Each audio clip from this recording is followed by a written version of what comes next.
This week on Inside Boulder News, Governor Jared Polis made his stop at Boulder's main library for this special event. The total number of crashes in Boulder is growing. Find out what the city is doing to reduce this number. And it's back to school for CU Buffs. Welcome to Inside Boulder News, your source for all things Boulder. I'm Jocelyn Avendaño.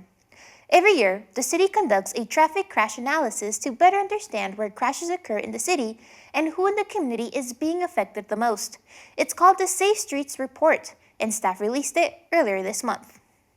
The city's recently released 2019 Safe Streets Report identifies the most common collisions in Boulder, discusses the behaviors that cause them, and helps staff to pinpoint the top collision locations as well as develop countermeasures for them. And our goal with the Safe Streets Report and Vision Zero is to eliminate crashes that result in serious injury and then make our streets feel safer and more comfortable when moving about, and making sure our data is transparent and that everyone has access to it. The report analyzed crashes that happened from 2009 to 2017. Here, staff were able to identify the 5 types of crashes that are most likely to cause severe injury. Distracted and impaired, left-turning vehicles, and cyclists and pedestrians are more likely to be severely injured if they are involved in a crash. The study also identified 18 to 24-year-olds as the most likely age demographic to be involved in a crash.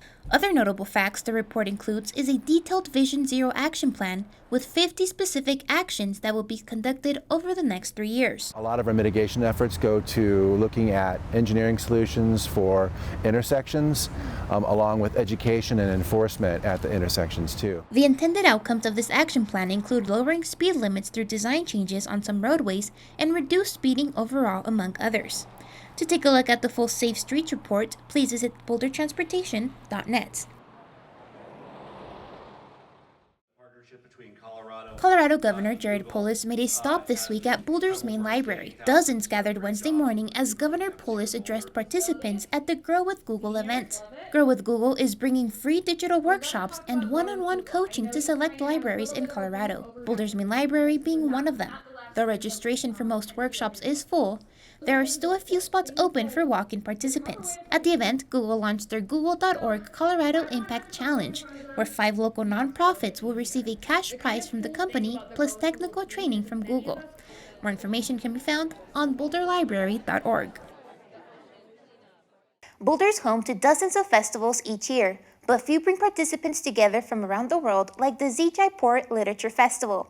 More than 50 authors from across the globe will gather at Boulder's main library from September 21st to the 22nd, and an event this big wouldn't be possible with the help of volunteers.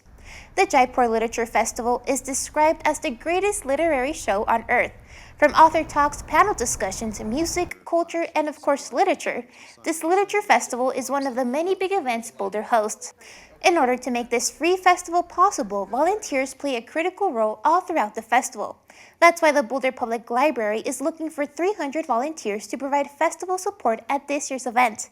There are 19 different volunteer roles such as ushers, event photographers, book signing helpers, and much more. Time commitment ranges from 2 to 8 hours. So if you're interested in volunteering, I'd recommend you can either go to the Boulder Public Library website and look for the volunteer webpage there, or you can also search for Count Me in Boulder. That's our new library volunteer portal. So the deadline for signing up will be Sunday, September 15th. It's back to school for CU Boulder as thousands of students filled up CU Boulder's campus this week for their annual move-in. Almost 6,000 rooms were inspected for move-in as students waited anxiously. More than 5,000 freshmen and 32,000 degree-seeking students start classes this upcoming Monday, August 26th. Move-in week was through the 22nd. Some students also got to move into the university's new residence hall, Williams Village East, which runs on solar panels and sensors to reduce energy consumption on AC and heating. More than 1,600 volunteers helped students get situated as they prepared for the first day of school. They brought you the Creekside Concert Series earlier this month. Now the Parks and Recreation Department invites the community to enjoy a Creekside movie in the park on Friday, September 6th. Join the city for a free movie showing under the stars with live music, food vendors, and local craft beer.